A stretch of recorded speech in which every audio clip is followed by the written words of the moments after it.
All right, hello, welcome everybody. PayPal and Patreon down below for anybody who wants to support me. Only do so if you actually can. So, first episode of 2023, and I will preface this jumping ahead of the question. Market prices are futures contract prices.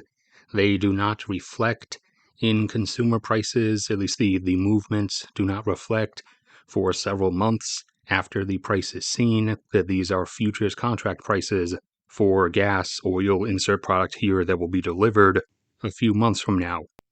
So now with that out of the way, European natural gas prices have continued their renormalization collapse, and as of this recording, they have crashed back down to pre-invasion levels. Well, in Europe, you guys are weird, and you use electricity generation units for natural gas instead of physical quantity units.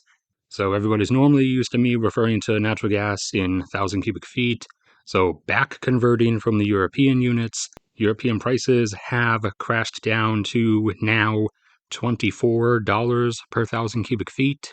In comparison to, for the last couple months of 2022, they were hovering around the mid-30s, typically around 35 or so, sometimes closer to 30, sometimes closer to 40. At their highest point, that big Mount Everest spike that you see, European gas prices as the time frame hit at the start of fall, end of summer for contracts to be signed for deliveries during the initial phase of the heating season. And while particularly in August, Russia was making incessant threats that it was going to completely shut off the supply line to Europe, something that it was never actually going to because it needs the money, and thusly never actually did because they need the money.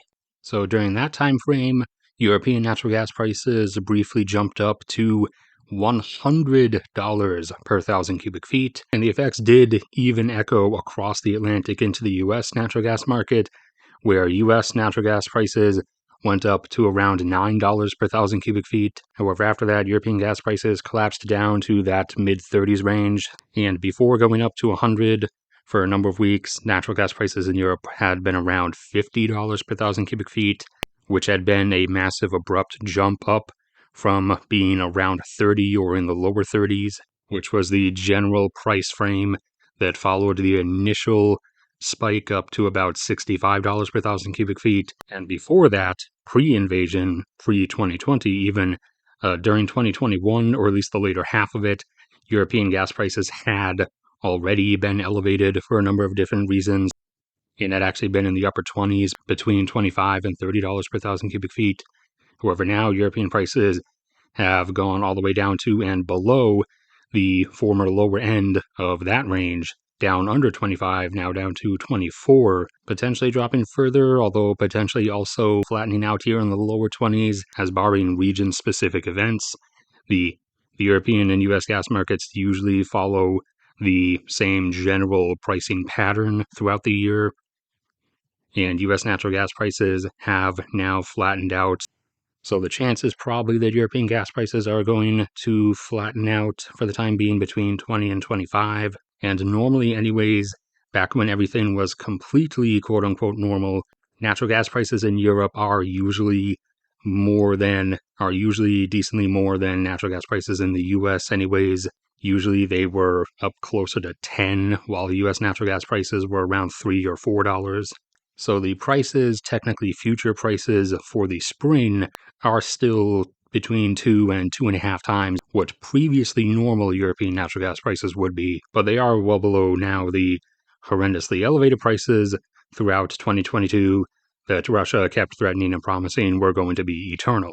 Because just like how it constantly acts as if it's the only country in the world with nukes, Russia also keeps acting like they're the only country in the world that produces fossil fuels. Some of it is flowing through European pipelines into Europe directly, while some of it is third-partying its way through Turkey and then up into Europe.